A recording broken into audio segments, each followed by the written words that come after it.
उहो आहे सुर श्री राग। छाकाणि जो थोरो अॼु मौज़ू कुझु अहिड़े क़िस्म जो खुलियो लतीफ़ जे हवाले सां त लतीफ़ जी इज्तमाहियत ऐं उनजी इनफरादियत कुझु अहिड़े क़िस्म जो शायदि ॻाल्हि बि हली हुई। ऐं साईं आकाश साहिबु जेको आहे सो उन लतीफ़ जे हवाले सां हिकिड़ो ॾाढो ख़ूबसूरत गज़ल बि असांखे ॿुधायो आहे। उन मञा पियो कुझु सुवाल पैदा थिया।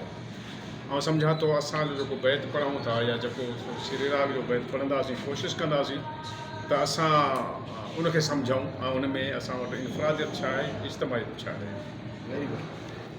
पहिरीं बैत पढ़ंदासीं त अमुल आछ म उनखे जेन परूड़ी न मट।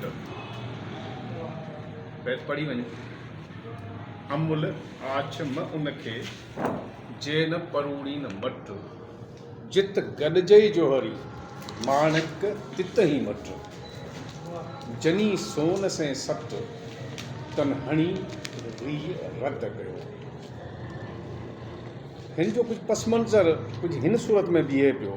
पाण खे थोरो उन तनाज़र में ॾिसंदासीं त उहो कहिड़े क़िस्म जी ॻाल्हि आहे, कहिड़े क़िस्म जो मंज़र पेश थियल आहे, जंहिंजे करे लतीफ़ जे इन बैत खे पाण उन पहिराई में पढ़ण सम्झण जी कोशिशि कंदासीं। ही टे किरदार आहिनि जंहिंखे असां ग्रामर जी ॿोली में चवंदासीं। हिकिड़ो आहे ज़मीर मुतकल्लिम, ॿियो ज़मीर हाज़िर ऐं टियों ज़मीर ग़ाइब। ज़मीर मुतकल्लिम जेको हिदायत पियो करे, कंहिंखे पियो करे ज़मीर हाज़िर खे। ज़मीर हाज़िर उहो आहे जेको माणकनि जो वापारी आहे, अमुल माणकनि जो वापारी आहे, जवाहिरनि जो वापारी आहे, उनखे मुखातिब आहे ज़मीर मुतकल्लिम। ज़मीर ग़ाइब केरु आहे? उहो ज़मीर ग़ाइब आहे सोन जो वापारी, जेके सोन जा वापारी आहिनि, उन्हनि जे लाइ ॻाल्हि पियो करे।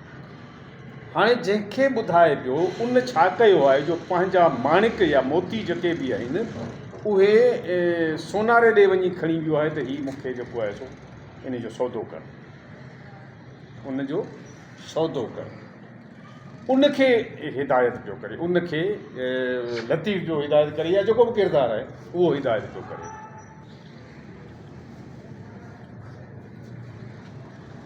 जे न परूड़ी न मट, अमुल आछ मां उनखे ईअं, अमुल माना माणक, अमुल माना अमुल, असुल लफ़्ज़ आहे अमुल माना अणमुल, जिन जो मुल्ह न करे सघिजे या क़ीमत न कथे सघिजे, उनखे चइबो आहे अमुल। उनखे न आछ या उनखे न ॾे जेके हुनजो अंदाज़ो नथा करे सघनि, क़ीमत जो अंदाज़ो नथा करे सघनि, मयार नथा परखे सघनि। इन मट जी माना थींदी उनजो मयार, उनजी क़ीमत, उनजो क़दुरु। कंहिंखे ॾे जित गॾिजे जोहरी माणिक तित ही मट, जित जोहर परखण वारो हुजे, पंहिंजो माणिक जो बदिलो उत ॾे, एवज़ो माना मट हिते थींदो एवज़ो।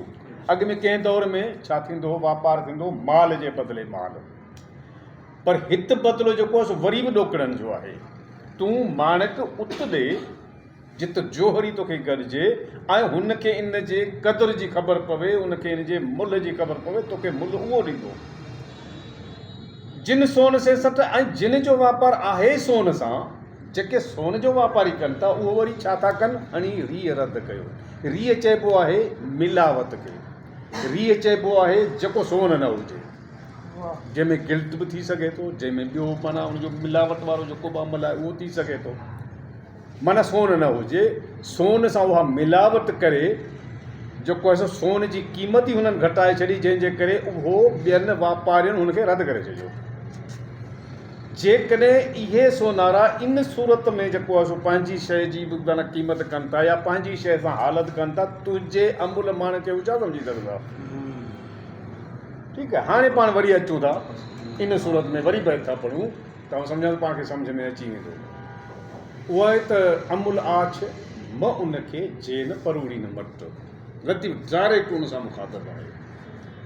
अमुल आछ म उनखे जेन परूड़ी न मट, जित गॾिजे जोहरी माणिक तित ही मट, जनी सोन से सट तन हणी रीह रद कयो।